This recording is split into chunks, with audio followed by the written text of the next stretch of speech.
नमस्कार दोस्तों, के ज्ञान मीमांसा क्लासेज में आपका स्वागत है। जैसा कि जो हमारी शिक्षण संस्थान है, बहुत समय से कार्यरत है अपने शिक्षण सेवा संस्थान में और बहुत से लोगों को शिक्षा प्रदान किया इसने। उसमें से एक यहाँ के स्टूडेंट हैं जो कि कमलेश सर के स्टूडेंट हैं, ठीक है, जिनका नाम हरिराम गुप्ता जी है, ठीक है। और ये आज सिलेक्टेड हुए हैं एसएससी जीडी बीएसएफ में, तो उनका स्वागत किया गया है सम्मान के साथ, ठीक है। और इनके ज़िंदगी के बारे में क्या संघर्ष इन्होंने झेला है, ठीक है, कैसे इन्होंने पढ़ाई की है और गुरु का योगदान क्या रहा है इनकी ज़िंदगी में, ठीक है, लाइफ में यहाँ तक पहुँचने में, और कैसे चयनित हुए हैं। दोनों लोगों से हम लोग वार्तालाप करेंगे, ठीक है, बात करेंगे, दोनों लोगों से पूछेंगे कि कैसे इन्होंने मोटिवेट किया स्टूडेंट को और एक कैसे मोटिवेट होते थे सर से, ठीक है। दोनों लोगों से बात करेंगे और आप लोग भी इससे कुछ सीखेंगे, ठीक है। तो सर बताइए, आप हरिराम गुप्ता जी से कब मिले थे? धन्यवाद विपिन सर।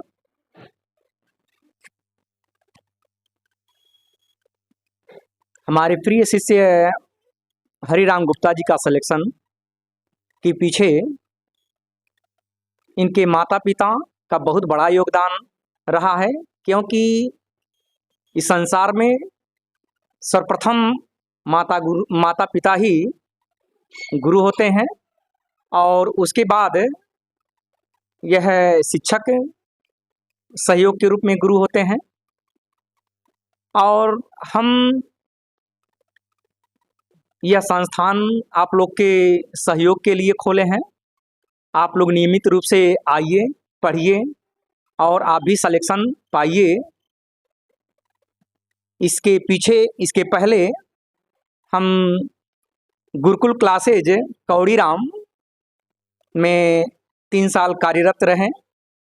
उसमें हम 3 शिक्षक मित्र, कमलेश कुमार, मैं जो कि मेरा स्वयं नाम कमलेश कुमार, तौफीक अली सर और दिवाकर यादव सर और भी अन्य सम्मानित शिक्षक का साथ रहा, जिसमें से बहुत से लोग थे पढ़ने वाले, जिसमें से हरिराम गुप्ता, अभी एक और सिलेक्शन हुआ है बिमलेश कुमार निषाद का, वो भी अभी छुट्टी पर नहीं है, अभी वह सिवान में उनका ड्यूटी चल रहा है। और भी अच्छे हमारे प्रिय यह लोग थे। जयवीर भी हैं, वो भी जल्द ही सिलेक्शन पाएंगे। इसी क्रम में बहुत अच्छे हमारे विद्यार्थी थे उसमें, जो सिलेक्शन के कगार पर थे। किसी आंशिक त्रुटि मात्र के कारण वह रुक जाता था, जो धीरे धीरे वह अपनी कमियों को दूर करने में लगे हुए हैं लोग।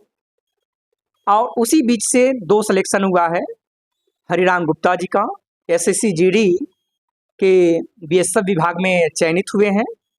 और फिर इसी क्रम में बिमलेश कुमार निषाद भी इस समय हमारे बीच उपस्थित नहीं है, वो अपने ड्यूटी पर सिवान में है। इस समय बात हुई थी, वह छुट्टी होगा तो आएंगे, उनके लिए भी एक विशेष कार्यक्रम रखा जाएगा। तो हम बताना चाहते हैं कि हरिराम गुप्ता जी की शादी भी हो गई है, उनके बच्चे भी हैं। और आप विद्यार्थी जानते ही होंगे कि जिनकी शादी हो जाती है, बाल बच्चे हो जाते हैं, उनकी सबसे बड़ी समस्या धन की होती है, और वह धन के साथ साथ बहुत सारे समस्याएं भी वह आने लगती हैं। तो यह एक बार एसआई भी निकाले थे, उसमें कुछ आंशिक त्रुटि या मानवीय गलती कह सकते हैं, उसके कारण यह नहीं हो पाए थे। इनके मन में, इनके अंदर बहुत बड़ी निराशा आई थी। तो हम लोगों ने मिलकर के बहुत समझाया कि धैर्य से पढ़ाई करिए, एक बार असफल हुए हैं, दूसरी बार भी हो सकता है कि कुछ कमी हो, तीसरी बार में आपकी सफलता कदम चूम मिलेगी। तो उसी क्रम में एसएससी जीडी का एक बार फिर एग्ज़ाम हुआ था, उसमें भी किसी कारण इनका सिलेक्शन नहीं हो पाया। और इसी तरीके से हमारी टीम गुरुकुल क्लासेज के विद्यार्थियों को हमेशा उत्साहवर्धन का कार्य करती थी।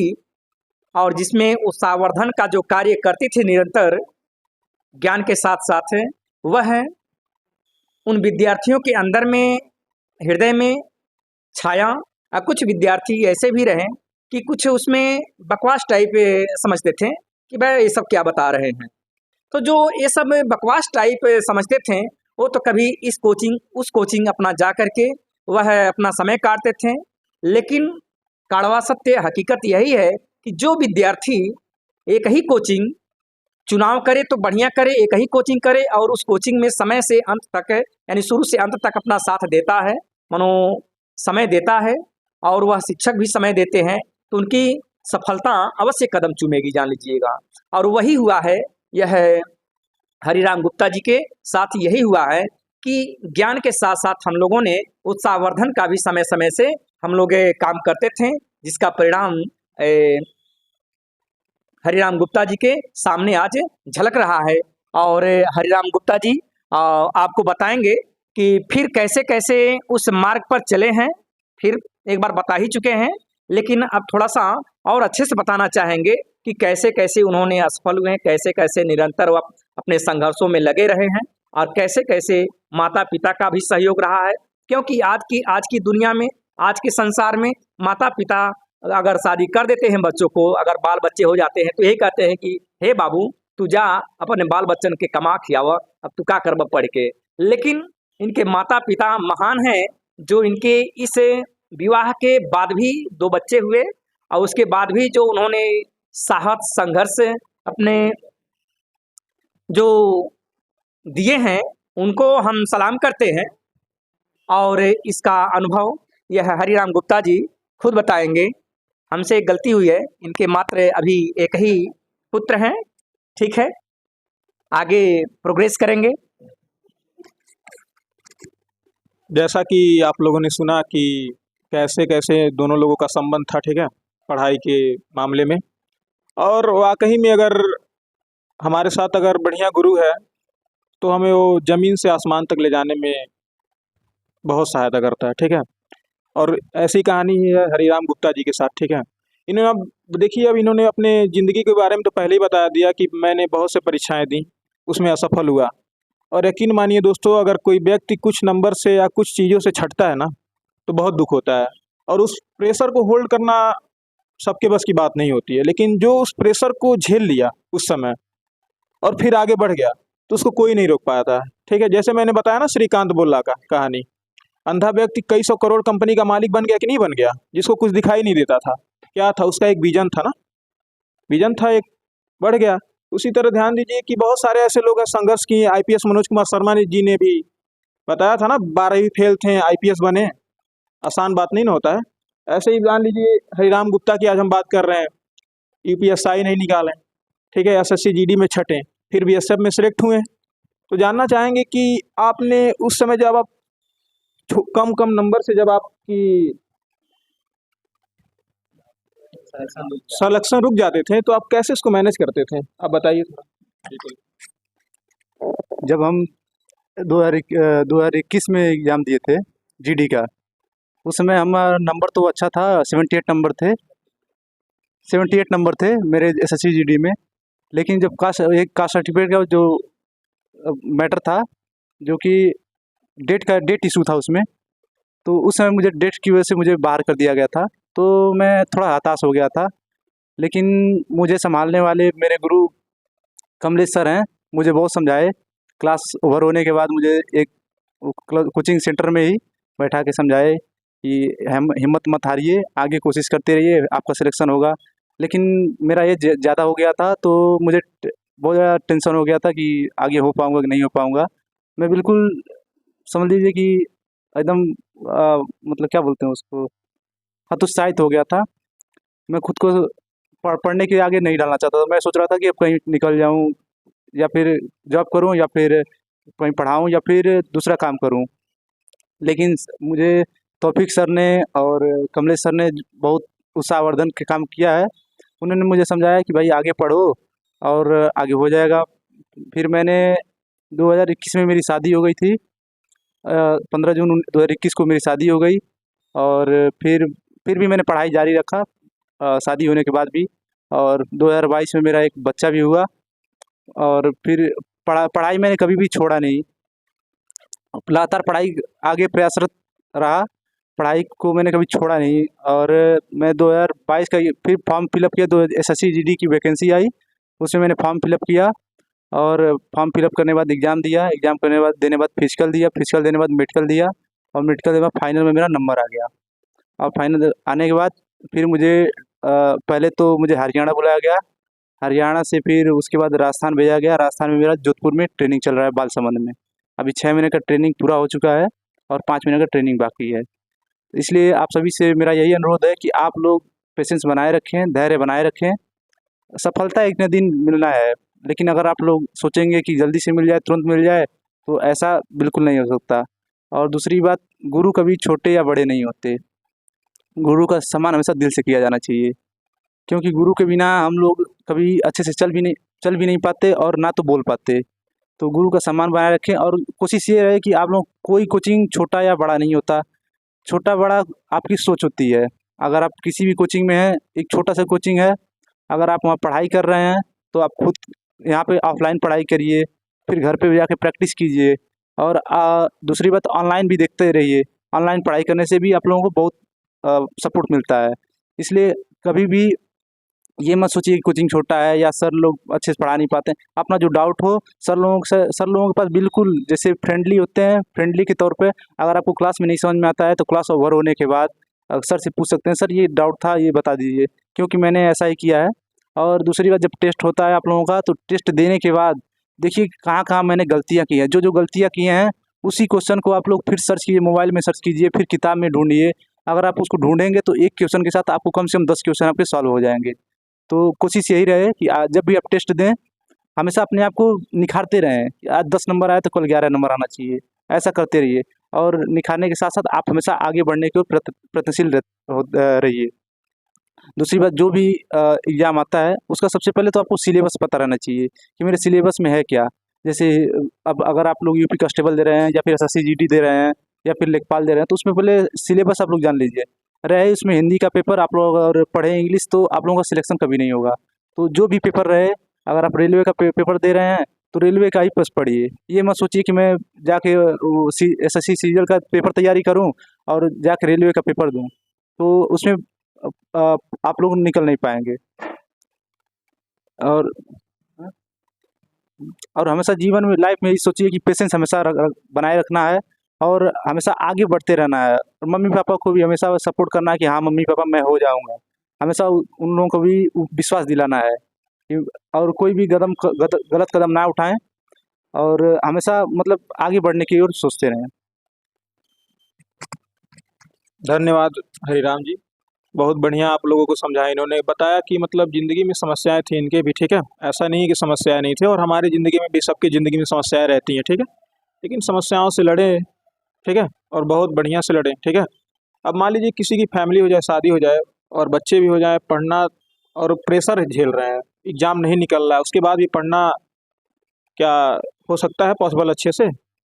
आप लोग तो सोचेंगे नहीं, लेकिन इन्होंने कर दिखाया। यही कहते हैं कि जो हम सोचते हैं उससे कुछ अलग होता है, लेकिन क्या करना चाहिए, हमें प्रयास तो करना चाहिए ना। इन्होंने कहा कि हम 2 ही घंटा पढ़ते थे, 4 ही घंटा पढ़ते थे, लेकिन क्या करते थे, डेली पढ़ते थे, कंटिन्यूटी थी इनके अंदर। तो आज ये क्या हुए, आज सिलेक्टेड हो गए आर्मी के, ठीक है, बॉर्डर सिक्योरिटी फोर्स में इन्होंने सिलेक्शन ले लिया, ठीक है, पैरामिलिट्री मान लीजिए ले लिया इन्होंने, ठीक है। तो आप लोग भी इनसे सीखिए कुछ, ठीक है, कि हमें भी क्या करना है, अपनी तैयारी को सततता देना और स्मार्ट तरीके से पढ़ना है। जैसे इन्होंने बताया, मैंने भी बताया था आप लोगों की कि आप लोगों को स्मार्ट तरीके से पढ़ना। हार्ड वर्क तो पूरी दुनिया कर रही है, लेकिन आपको स्मार्ट के साथ हार्ड करना। अगर हार्ड के साथ स्मार्ट जोड़ देते हैं तो समझ लीजिए सिंपल सी बात है, आप लोगों का सिलेक्शन हो जाएगा। लेकिन आप लोग सोच रहे हैं कि हम पूरा PhD कर लें किसी चीज़ में, तो आप PhD करिए जाके, लेकिन अगर सिलेक्शन लेना है किसी भी सरकारी नौकरी में, तो हमें एकदम टारगेटेड पढ़ना पड़ेगा, ठीक है। सिलेबस को अच्छे से एनालिसिस करिए, कौन सा पोर्शन छोड़ना है, कौन सा पढ़ना है, उस पर ध्यान दीजिए और तुरंत सिलेक्शन ले लीजिए, ठीक है। थोड़ा सा कठिनाई आएंगी लेकिन सही हो जाएंगी। बाकी बात करते हैं कमलेश्वर जी से। धन्यवाद विपिन जी। तो दोस्तों, आप सभी लोगों को जानकारी हो गई है कि एक अच्छे गुरु की जीवन में हमेशा महत्ता बनी रहती है। बैठिए सब पहले। और हर कोचिंग एक समान होता है, थोड़ा सा कमी कहीं न कहीं ज़रूर हर कोचिंग में रहता है, तो उससे आपको घबराना नहीं चाहिए। कमियां हैं, आप लोग उसको उजागर करिए, सामने रखिए, उस कमियों को दूर किया जाएगा। यह आपके जीवन को सफल बनाने के लिए ही हमारी टीम ने मिलकर के ज्ञान मीमांसा क्लासेज गोला बाजार गोरखपुर में स्थापना किए हैं, और इस उद्देश्य से स्थापना किया गया है इस कोचिंग की, आपकी कोचिंग का, कि कुछ बच्चे ऐसा था कि धन के अभाव में इलाहाबाद गोरखपुर नहीं जा पाते थे। कुछ लोग प्रिय विद्यार्थी थे जिनकी उम्र भी बीती जाती थी, तो वो लोग कहें कि सर ऐसा है कि अपनी अच्छी टीम के साथ गोला बाजार में उतरिए, और जिससे हम लोग का भी वह सिलेक्शन संभव हो। हालांकि हमारे गोला बाजार में और भी कोचिंग संस्थान हैं, लेकिन फिर हमसे उन्होंने अनुरोध किया, तो हमें यह आवश्यकता लगी कि गोला बाजार में एक अच्छी शिक्षण संस्थान, कोचिंग संस्थान की आवश्यकता है, और मेरा इस उद्देश्य से हम इस कोचिंग की स्थापना किए कि जो लोग धन के अभाव में इलाहाबाद नहीं जा पाते थे, गोरखपुर नहीं जा पाते थे, लेकिन वो अधिकारी बनने का इच्छा जरूर रखते थे, और जब इस प्रकार से वह रखते हैं तो गोरखपुर की या इलाहाबाद की फीस ही केवल 8-10 हज़ार है। उसके बाद 4-5 हज़ार आपका वहाँ का रूम रेंट हुआ, फिर आपका 3 से 4 हज़ार आपका यह जो खर्च है, जेब खर्च, वो आपके लगेंगे। तो हर महीने एक गरीब परिवार का या हर परिवार का जो गार्जियन है वह 300-400 कमाने वाले गार्जियन, वो अपने बच्चों को क्या शिक्षा दे पाएंगे। घर के ही जो रोजी रोटी है, जो भी खर्चा है, उसी में उनका उतना खर्च हो जाएगा। तो वह उन विद्यार्थी का मन में इच्छा जो बनी रहती है कि हम एसआई होंगे इलाहाबाद जा कर के, या आईएएस पीसीएस होंगे। तो ये बताइएगा कि एक मजदूर व्यक्ति 300-400 कमाने वाला व्यक्ति वह क्या 3,000, 4,000 या 5,000 वह इलाहाबाद का खर्च दे करके क्या अपने बच्चों को पढ़ा पाएंगे? अर्थात वह विद्यार्थी के मन की जो इच्छा मन में ही दबी की दबी ही रह जाती।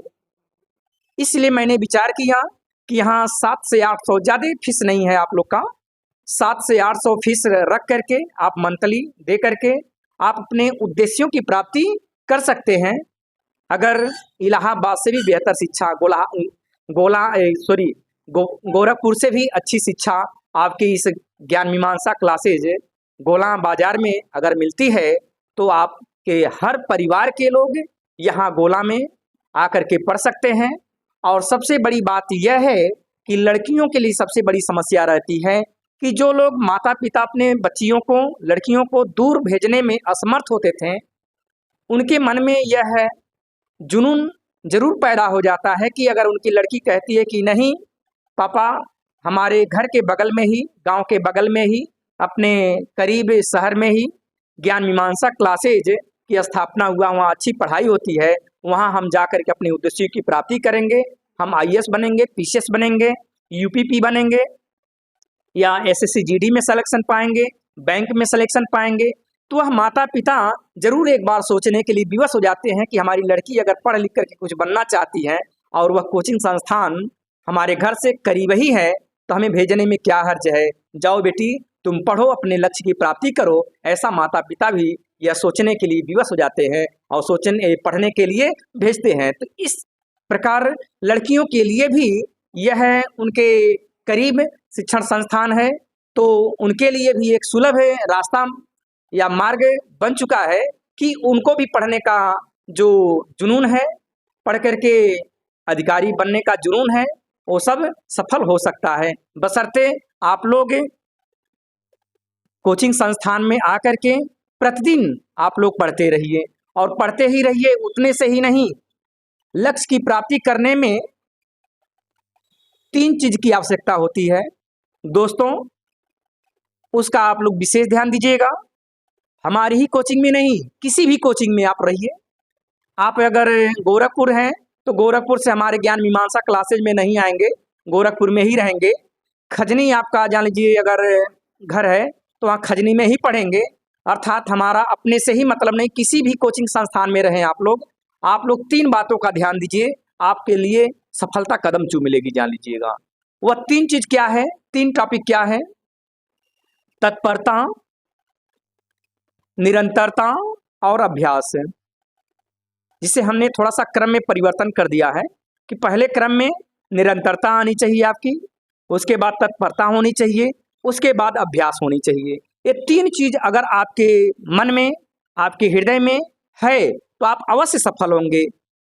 उसी प्रकार सफल होंगे। 1 बार असफल होंगे, 2 बार असफल होंगे, 3 बार असफल होंगे, चौथी बार में जरूर सफल होंगे। ये तो हम बढ़ा चढ़ा करके आपसे कह रहे हैं। मोहम्मद गजनवी का आप लोग उदाहरण देख लीजिएगा। बार बार वह असफल होता था, लेकिन वह 17वीं बार में वह सफल हो गया था। इसलिए ऐसे इतिहास से हमें सीख लेनी चाहिए। उत्साह की यह है ऐतिहासिक घटना है, उसे हमें सीख लेकर के हमें हार नहीं माननी चाहिए और हमें निरंतर कार्य करना चाहिए, पढ़ना चाहिए। तो पहला स्टेप है कि उन विद्यार्थियों के लिए कि जो लोग एडमिशन करा लेते हैं और अपने माता पिता के लिए वह नज़रों में यह रहते हैं कि हमारा बेटा जाता है पढ़ने के लिए, सिलेक्शन पाएगा, तो वो लोग 1 दिन आते हैं, 2 दिन नहीं आते हैं। यह निरंतरता का उदाहरण नहीं है। निरंतरता का मतलब यह है, तात्पर्य है कि आप किसी भी कोचिंग संस्थान में एडमिशन लिए हैं तो उसमें प्रतिदिन वह उपस्थिति दर्ज करें, ठीक है। और उपस्थिति दर्ज करेंगे तो जो प्रतिदिन का पढ़ाया हुआ, आपके गुरु का पढ़ाया हुआ जो है प्रतिदिन, वो आपके मन मस्तिष्क में छाया रहेगा। और दूसरा स्टेप क्या रहता है? तत्परता। जो टॉपिक आपके शिक्षक पढ़ाते हैं उस पर कितनी आपकी लगन है, कितनी रुचि रखते हैं पढ़ने में, उसमें सबसे बड़ी ये रुचि होता है। रुचि के साथ आप लोग अध्ययन करें और उसके बाद जब रुचि के साथ अध्ययन करते हैं पढ़ाया हुआ, तो उसके बाद तीसरा स्टेप आता है आपका अभ्यास। आप बार बार अभ्यास करते रहिए। जैसे हरिराम गुप्ता जी ने बताया है कि आप लोग प्रैक्टिस सेट जो साप्ताहिक चलता है उसमें बहुत सारे ऐसे क्वेश्चन होते हैं कि आप लोग लगा लेते हैं। 3-4 पार्ट में आपके क्वेश्चन आते हैं, उसमें प्रश्न आते हैं कि जो लो लेवल का आता है लगभग सभी विद्यार्थी उसको हल कर लेते हैं। उसके बाद थोड़ा सा सामान्य आता है, कुछ विद्यार्थी उसमें कर लेते हैं। उसके बाद थोड़ा सा कठिन आता है, तो कठिन आता है तो सूत्रबद्ध है, आपका मैथ हुआ या रीजनिंग हुआ, उसकी हम बात कर रहे हैं। तो उसको आप लोग सूत्रबद्ध है लगाने का प्रयत्न करिए, लेकिन तत्परता, निरंतरता और तत्परता के साथ है। और उसके बाद ऐसे क्वेश्चन उसमें आ जाते हैं आपके अभ्यास प्रश्न में कि जो कुछ ऐसे क्वेश्चन होते हैं कि आपके समय बर्बाद करने के लिए, खत्म करने के लिए, नष्ट करने के लिए योजनाबद्ध बनाए जाते हैं। ऐसा नहीं कि उसमें आंसर सही नहीं होगा, आंसर करेक्ट होता है, लेकिन कुछ ऐसे रुझान टाइप उसमें सूत्र डाल दिए जाते हैं कि आप हर लोग के दिमाग में वो सूत्र या नियम नहीं रहता है। तो ऐसे में आप लोगों को यह बार बार ऐसे नियमों को यह अभ्यास करने की चीज है, क्योंकि अभ्यास करने से बहुत कुछ संभव हो सकता है। तो विद्यार्थी आप लोग हमेशा इन 3 चीजों के साथ, आप लोग कोचिंग में, कोई भी कोचिंग हो उस कोचिंग में आप लोग निरंतरता, तत्परता और अभ्यास, जो भी पढ़ाया जाता है उसका अभ्यास आप लोग करते रहिए। देखिए एक दिन आपकी सफलता कदम चूम लेगी, जान लीजिएगा। और हम समय कम होने के कारण इससे अधिक और कुछ नहीं कहना चाहेंगे। थोड़ा सा हम चाहते हैं कि हम अपने जो ज्ञान मीमांसा क्लासेज के सहयोगी शिक्षक बंधु हैं, हम उनका भी परिचय आप लोग के बीच कराना चाहते हैं। जो पहले भी और भी लोग थे जो इस समय मौजूद हमारे सामने नहीं है, लेकिन जो लोग हैं उनसे हम परिचय कराते हैं। जो भी टीचर हैं, 2 भी हैं, वह अनुभवी टीचर रखा गया है, ठीक है।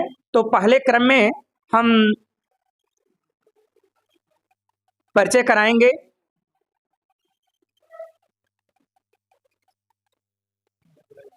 शुभम सर को। शुभम सर जी से शुभम सर अपना परिचय दें।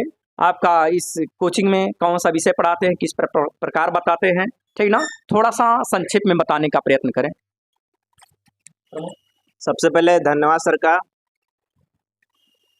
आज के इस अवसर पर सम्मान समारोह में हमारे बीच उपस्थित हुए हैं राम गुप्ता जी को बहुत हार्दिक शुभकामनाएं आपके भविष्य के लिए।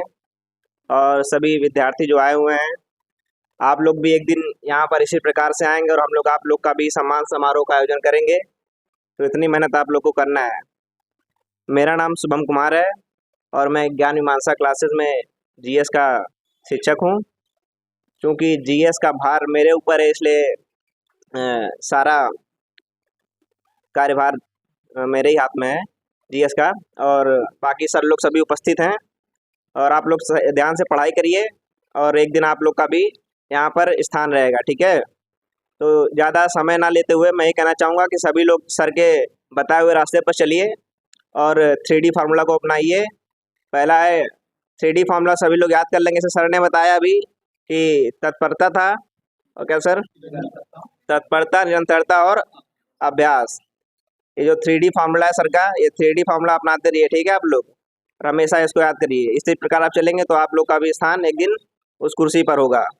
तो ठीक है, हम सर को इस कार्यक्रम को आगे बढ़ाते हैं क्योंकि समय ज़्यादा नहीं है, इसलिए जो है सर बाकी सभी लोग से परिचय कराएं। इसी क्रम में अभय सर से हम परिचय कराना चाहते हैं कि वो आपके बीच आपके कोचिंग संस्थान ज्ञान मीमांसा क्लासेज में किस विषय में अपना योगदान देते हैं, वो सर बताएंगे। सर धन्यवाद सर। और हरिराम गुप्ता जी जैसे कि सिलेक्शन लिए हैं, देखिए सफलता में ना समय लगता है, सफलता में समय लगता है। हरिराम गुप्ता जी जैसे बताया, उन्होंने 2018 से उन्होंने अपने आप को पढ़ाई के क्षेत्र में रखा और इस कंपटीशन की दुनिया में वो प्रयास करते चले गए। उनको एक असफलता मिली, सफलता नहीं प्राप्त हुई, फिर उन्होंने सफलता के नज़दीक जा कर के फिर वो असफल हो गए। उसके बाद 2022 का SSC GD में उन्होंने सफलता प्राप्त की। तो सफलता में समय लगता है, तो आप लोग भी समय दीजिए। और समय देने का मतलब है कि सिर्फ कोचिंग में एडमिशन ले लिए और नाम के लिए आ रहे हैं, कोचिंग पढ़ रहे हैं, फिर घर जाके किताब नहीं खुल रही है, तो ऐसा नहीं होता है। प्रयास करना पड़ता है, मेहनत करनी पड़ती है और उसी तरह से वो सफलता में बदलती है। आप लोग आते हैं, डेली पढ़िए अच्छे से, टीचर्स जो बताते हैं उस चीज़ को मानिए और उसको अपनाइए अपने जीवन में। तभी वहाँ से बैठ करके यहाँ तक आने में सिर्फ देखने में 5 से 6 मीटर का डिस्टेंस है। आपको लगता है ये दूरी बहुत कम है, ऐसे तो आ जाएंगे आप, ये दूरी बहुत कम है, लेकिन उसको सफलता में बदलना, सफलता में बदल करके इस दूरी को वहाँ से लेकर के इस चेयर तक लाने में बहुत समय, बहुत मेहनत और बहुत सब्र की ज़रूरत है, ठीक है। इस बात को जितना जल्दी समझ जाएंगे आपके जीवन में परिवर्तन आना शुरू हो जाएगा। तो परिवर्तन लाइए और मेहनत करते रहिए। धन्यवाद। धन्यवाद सर। इसी क्रम में हम अपने अगले टीचर से आपका परिचय कराना चाहते हैं आपसे। हमारे बीच बगल में ही विपिन सर हैं, वो भी बहुत पहले से इस कोचिंग संस्थान में हम लोगों से जुड़े हुए हैं। आप लोग भी जानते होंगे कि इनकी क्वालिटी क्या है, लेकिन फिर भी हम एक बार परिचय दिलाना चाहते हैं सर से। सर जैसे कि हमारा तो परिचय हो ही चुका है, ठीक है, और हम आपके वही भाई, वही दोस्त, ठीक है, वही आप लोग मेरे भाई बहन हैं सारे लोग, ठीक है। देखिए कभी भी मैंने पढ़ाया जब आप लोगों को, ठीक है, मेरा तो कार्यभार है, आप लोग जानते ही थे कि Indian constitution and world geography and Indian geography ही था, ठीक है। और मैंने, यकीन नहीं मानिए, जो मैंने अपने सर से पढ़ा था, ठीक है, IAS में कोचिंग संस्थान से, ठीक है, आप लोगों को मैंने सारा दे दिया था। हाँ, थोड़ा सा मैं सख्त हूँ, ठीक है, डांटता हूँ आप लोगों को, बोलता हूँ, लेकिन यकीन मानिए जो डांट है मेरी बोल है, आप लोगों को वो चीज़ें सिखाती हैं, ठीक है, कि आप मैनर में रहें, आप चीज़ों को करते रहें, क्योंकि मैं भी चाहता हूँ कि मुझसे पहले आप लोगों का सिलेक्शन हो जाए, यकीन माने, ठीक है, इसलिए डांटता रहता हूँ, बोलता रहता हूँ, ठीक है। तो बुरा मत मानिएगा, कोई भी टीचर डांटे, कोई भी कुछ भी बोले तो बुरा मत मानिए, यानी समझ लीजिए हमारा शिक्षक है, ठीक है, और मेरे कैरियर के लिए बोल रहा है, ठीक है, कोई भी बोलता है, ठीक है।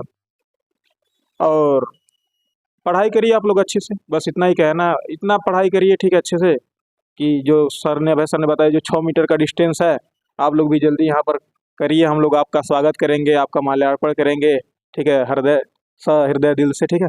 धन्यवाद। धन्यवाद सर। इसी क्रम में जब कोचिंग आरंभ की गई थी तो उसके उसी समय प्रमोद सर थे, बहुत अच्छा योगदान उन्होंने दिया है और किस विषय में योगदान दिए हैं अब वह सर ही बताएंगे। थोड़ा सर अपना परिचय दीजिए। जय हिंद दोस्तों, जैसा हम बता रहे हैं, जब ये कोचिंग खुला था तो सर जी अकेले थे, उस समय हम इलाहाबाद में थे, ठीक है। उसके बाद सर जी से हम बोले कि आप रुके रहिए, कुछ दिन के बाद हम आते हैं। जब यहाँ पर आए तो सर जी का थोड़ा हौसला बढ़ा अंदर से, और उसके बाद सर जी का पीछे से मतलब पूरा टीम आ गई है, ठीक है। अब आपको कोई घबराने का जरूरत नहीं है। अगर यहाँ पर आते हैं, आपके पास अगर पैसा नहीं है तभी यहाँ पर मतलब सब कुछ व्यवस्था है मेरे भाई, ठीक है। अगर आप लोग ये देखिए यहाँ पर सिलेक्शन हुआ है इनका, और जैसे बता दें आप लोगों को, मैथ और रीजनिंग और हिंदी, अगर ये आपका 3 ठे सही है, जीएस में कोई कितना भी पढ़ ले मेरे भाई, वहाँ से 10 और 12 क्वेश्चन कर लेगा, ठीक है। पर मैथ और रीजनिंग आपको आना चाहिए। हम मैथ और रीजनिंग पढ़ाते हैं, हिंदी हमको खुद नहीं आता है सही से, ठीक है। जो है हम कुछ आपको साफ साफ बता दिए। अब यहाँ पर ये सिलेक्शन लेकर आए हैं जीएस में, और इनका नाम हरिकेश गुप्ता है। अब हरिराम गुप्ता है, और इनसे हम कुछ बात पूछते हैं और आप लोग को बताते हैं। आप बताइए, मैथ में जब शुरू से आप पढ़ रहे थे तो आपको कितना मतलब शुरू से कितना जानकारी था, थोड़ा इसके बारे में बता दीजिए। मुझे शुरू में तो मतलब मैं आपको क्या बताऊं कि जो मैथ की वजह से मैंने कॉमर्स लिया था, मैंने कॉमर्स से एमकॉम किया है, और इसलिए तो मैं जितना मैथ से भागता रहा, बाद में मुझे मैथ मेरा पीछा नहीं छोड़ा। फिर मैं कोचिंग ज्वाइन किया तो मैथ मुझे बिल्कुल नहीं आता था। पहले ये कोडीराम के बगल में सर्वोदय किसान इंटर कॉलेज के सामने क्लास चलता था, वहाँ पे पढ़ाते थे सर, तो मुझे कुछ भी नहीं समझ में आता था। एक छोटा सा क्वेश्चन, टाइम एंड वर्क का क्वेश्चन भी नहीं आता था मुझे। फिर मैंने उसमें लगातार उसमें टाइम अपना स्पेंड किया, उसमें अपना टाइम दिया। धीरे धीरे धीरे धीरे छोटे क्वेश्चन से मिडिल क्वेश्चन के बाद हाई लेवल के क्वेश्चन भी मैंने अटेम्प्ट करना स्टार्ट कर दिया। जैसे मैं आपसे पूछ रहा हूँ कि जब मैथ आप लगाते थे तो उससे आप डरते थे, आप मैथ का सवाल नहीं लगा पाते थे, तो उसको आप कैसे कैसे कैसे कैसे लेवल बढ़ाकर ऊपर तक गए और पूरा क्वेश्चन लगा लेते थे? जैसे छोटे छोटे प्रैक्टिस क्वेश्चन करते थे यानी। यस। शुरू में आप मतलब किस तरह मैथ का तैयारी किए थे? क्योंकि मैथ वाले बहुत ऐसा लोग हैं ना कि छोटा छोटा सवाल देखते हैं डरने लगते हैं, इसीलिए आपसे हम यही सवाल पूछ रहे हैं, मैथ को कैसे डील किए थे? मैथ के लिए सबसे पहले तो आपको जो फार्मूला याद करना पड़ेगा। दूसरी बात, जो परसेंटेज के क्वेश्चन आते हैं, जो परसेंटेज ऑफ वैल्यू तो आपको पता रहना चाहिए, क्योंकि परसेंटेज वैल्यू अगर पता रहता है तो कई क्वेश्चन आसानी से सॉल्व हो जाते हैं। अच्छा। और दूसरी बात, आप कैलकुलेशन जो रहता है, कैलकुलेशन को थोड़ा अच्छा कीजिए, ग्रो कीजिए। जैसे कि कोई भी गुणा आ गया, उसको माइंड में करने का, और कई तरह के ट्रिक भी हैं, 2 से कटने का, 4 से काटने का, 11 से भी कटने का, और जैसे कि व्यवस्था करना। हाँ, जो भी ट्रिक्स हैं उनको आप लगातार अगर प्रैक्टिस में लाते रहेंगे तो आप जो क्वेश्चन है वो जल्दी सॉल्व हो जाएंगे। और एक बात और आपसे पूछना चाहते हैं, मान लीजिए धीरे धीरे आपका जब मैथ सही हो गया, उसके बाद आप जब प्रैक्टिस सेट मार रहे थे तो उसमें आपका कितना मैथ में सही हो रहा था क्वेश्चन? मैंने जब SSCD 2022 जो एग्ज़ाम दिया था, उसमें मैंने मैथ 19 टच किए थे, 18 सही थे मेरे। और हिंदी मैंने 20 किया था, उसमें 17 मैथ हिंदी सही थे। और रीजनिंग मेरा 19 क्वेश्चन रीजनिंग था, और एक क्वेश्चन क्या था, जीएस में मेरे 14 क्वेश्चन सही थे। अच्छा, आप जब शुरू में तैयारी किए होंगे तो आपका एक ही बार में 18 क्वेश्चन सही नहीं हो गया होगा, मतलब धीरे धीरे कुछ लेवल बढ़ा होगा, तब जाकर वहाँ तक आप चौपे होंगे। सही बात है ना? तो आप शुरू में कितना क्वेश्चन सही किए होंगे ये बताइए। शुरू में तो मैंने एग्जाम में टेस्ट भी नहीं देता था मैं, मतलब इसमें मैं समय काट रहा था कि मुझे इसमें करना नहीं है। शुरुआत में बहाना मार के घूम रहे हैं। बस इतना ही उसके था। बाद जब माहौल देखें कि अब तैयारी करना पड़ेगा, हमको सिलेक्शन लेना है, मेरे सिर को पूरा बोझ आ गया है, तो आप भी मेहनत करने लगे। Yes. जैसे यहाँ पर आप लोग देखते हैं किसी इस यूट्यूब चैनल पे ये मैराथन चला है, वो मैराथन चला है, चलिए उसको देख लेते हैं। इससे बताइए क्या फायदा होता है?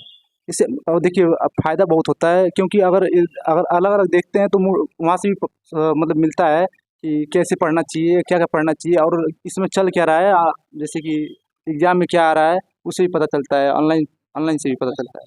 और एक क्वेश्चन आपसे बहुत जरूरी करना है चीज बताइए, ऑफलाइन का क्या कीमत है और ऑनलाइन का क्या कीमत है? मेरे हिसाब से तो सबसे बड़ा कीमत तो ऑफलाइन का ही है, क्योंकि देखिए 1 मिनट बताते हैं, ऑफलाइन में आपको क्या चीज़ सिखाया जाता है और ऑनलाइन में क्या चीज़ सिखाया जाता है? ऑफलाइन में हमेशा कंपटीशन रहती है और साथ में पढ़ते हैं तो एक दूसरे से कभी कभी लगता है, जैसे क्वेश्चन जब लगाते हैं तो ये बंदा लगा लिया, मैंने क्यों नहीं लगा पाया, ये कंपटीशन की भावना रहती है। कमेंट में आता है। हाँ, लेकिन जब ऑनलाइन पढ़ते हैं तो ऑनलाइन में कोई देखने वाला नहीं रहता है, आप कितना टाइम वेस्ट कर रहे हैं, कितना ये लगा रहे हैं, आप मतलब कोई बोलने वाला नहीं रहता है। लेकिन जब कंपटीशन में बैठेंगे, ऑफलाइन में बैठेंगे तो वहाँ एक तरह से प्रेशर रहता है कि इसका नंबर अगर ज़्यादा आ रहा है तो मेरा कम क्यों आ रहा है। और एक सवाल आपसे ये है कि जो ऑफलाइन में जो सवाल आपको नहीं आता वो सर जी से डायरेक्ट पूछ सकते हैं कि नहीं? एकदम पूछ सकते हैं, पर ऑनलाइन में बताइए सुविधा है? ऑनलाइन में सुविधा नहीं है क्योंकि वो पता नहीं रिप्लाई देते हैं। कितना रिप्लाई जाता है? कितना नहीं कितना reply। लोग रहते हैं उसमें कोई रिप्लाई मिलता है आपको? नहीं रिप्लाई नहीं मिलता। तो बताइए आपको सबसे बेस्ट ऑफलाइन है कि ऑनलाइन है? ऑफलाइन है। अब देखिए जो लोग ऑनलाइन भैया पढ़ते हैं ना उनसे हम बता दें कि ऑफलाइन पहले आकर कोर्स पूरा करिए, उसके बाद जाइए ऑनलाइन कुछ भी हाँ, करिए, ये सही कोई है। दिक्कत नहीं रहेगा, ठीक है। और आपसे एक क्वेश्चन पूछना चाहते हैं, यहाँ तक आप प्रयास करते चले गए, अब आपके मन में कितना खुशी हो रहा है? बहुत खुशी हो रहा है। पहले मैं दुखी था। इधर उधर घूम रहे थे, हाँ, गांव वाले घर के बगल वाले ताना मार रहे थे। ताना नहीं, बहुत लोग ताना, रिश्तेदार ताना मारते थे, हाँ, घर वाले अब भी। ठीक है, आप सिलेक्शन ले लिए, आप 4 किलो मिठाई लेकर जाइएगा और जो ताना मार रहे थे उनको आप फ्री में दे पहले दीजिएगा, ठीक है। पहले ही दे चुका हूँ। एक बंदे को उसने मुझे बोला था तुम भी बकरी चराओगे, हाँ, उसको मैंने 3 केजी दिया अब है। एक बकरी उसको खरीद के एक्स्ट्रा दे दीजिएगा कि आप चराइए, ठीक है। 3 केजी मैंने एक्स्ट्रा दे दिया हाँ ठीक है, चलिए ठीक है। तो आपको अगर कोई दिक्कत होता है तो यहाँ पर हम भी रहते हैं और सब पूरा टीम को देख लिए और सर को देते हैं, हमारे बारे में भी जान गए। अगर आपको कोई दिक्कत होता है तो मैथ रीजनिंग हम पढ़ाते हैं और यहाँ पर सर का कोई एक लिंक होगा, उस पर आप जाकर फॉलो कर लीजिएगा, ग्रुप है, और वहाँ पर हमको अगर कोई क्वेश्चन रहेगा भेज देंगे, हम लगाकर सोल्यूशन दे देंगे, ठीक है। और सर से लीजिए, हम बता दें। धन्यवाद सर, बहुत अच्छा आप लोग का तर्क वितर्क रहा है, जिससे प्रमोद सर के और हमारे प्रिय शिष्य एवं अब तो अधिकारी के रूप में हमारे सामने हैं, अब हम शिष्य भी कहने में थोड़ा संकोच करते हैं, अब आप अधिकारी हैं, ठीक ना। तो हरिराम जी से और प्रमोद जी से बहुत अच्छा वार्तालाप हुआ है, तर्क वितर्क हुआ है। तो दोस्तों आप लोगों को बहुत अच्छी सीख मिली होगी और जो कमी आप लोग के अंदर हो वो भी आप उसको निकाल करके एक दूसरे से शेयर करके उस कमियों को दूर कर सकते हैं। और उसी क्रम में हमारे ज्ञान मीमांसा क्लासेज में जो रीजनिंग अर्थात हिंदी में कह सकते हैं तर्क शक्ति पढ़ाने वाली एक मैम है। कहा जाता है कि भाई लड़कियों को सबसे पहले यह 3000 वर्षों से शिक्षा से दूर रखा गया, और देखिए शिक्षा में अगर अवसर मिला है तो देखिए वो भी IAS PCS अध्यापक इत्यादि पदों को सुशोभित करते हुए वो आगे बढ़ती हैं, और बल्कि लड़कों से ज़्यादा लड़कियां अपना हाजिरी दर्ज करती हैं पढ़ने के क्षेत्र में, पढ़ाई के क्षेत्र में। तो इन्होंने पढ़ते हुए इस मुकाम पर आई हैं, ये भी हम लोगों के साथ शिक्षण कार्य कर रही हैं मनीषा यादव जी। और यह कैसे पढ़ाती हैं, क्या पढ़ाती हैं, कुछ बताए हैं, और वह अपने परिचय के द्वारा बताएं, ये हम चाहते हैं। मनीषा मैम लीजिए।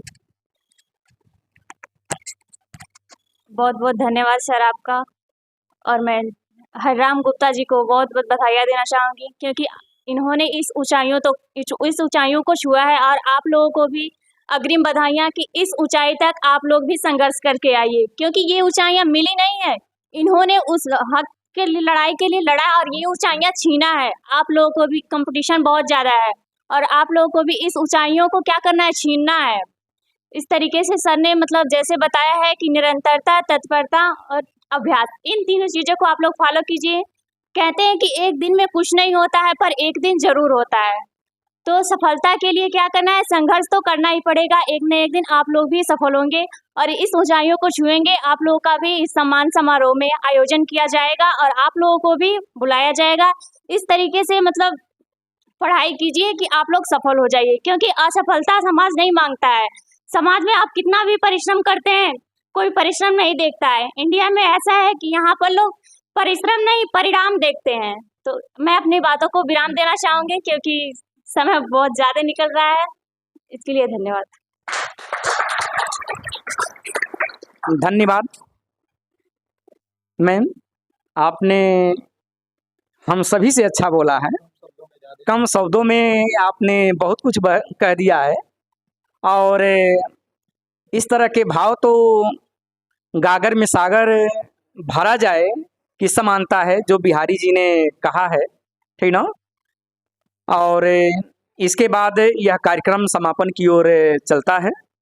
एक बार हम अपने शिक्षक बंधु से यह निवेदन करते हैं कि हम लोग एक साथ खड़ा होकर के, एकत्रित होकर के आपके YouTube चैनल पर हम लोग अपना आपके सामने हों।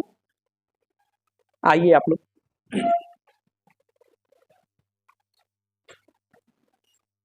थोड़ा सा पीछे कर लीजिए।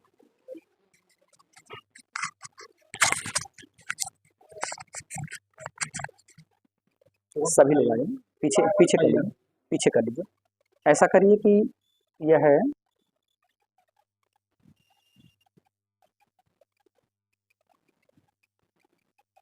दोस्तों, ज्ञान मीमांसा क्लासेज गोला बाजार में हम हमारे प्रिय सहयोगी शिक्षक बंधु ये हमारी टीम के रूप में कार्य करते हैं। और आप एक बार सेवा देने का अवसर जरूर दें आप लोग, ताकि हम लोग सेवा करके आपके सहयोगी के रूप में सिद्ध होकर के आपके लक्ष्यों की प्राप्ति कराने में या लक्ष्यों तक पहुंचाने में हम लोग मदद कर सके। एक बार आप लोग सहयोग अवश्य करें। धन्यवाद। और कुछ कहना? अंदर भी आकर के, अंदर आ जाइए।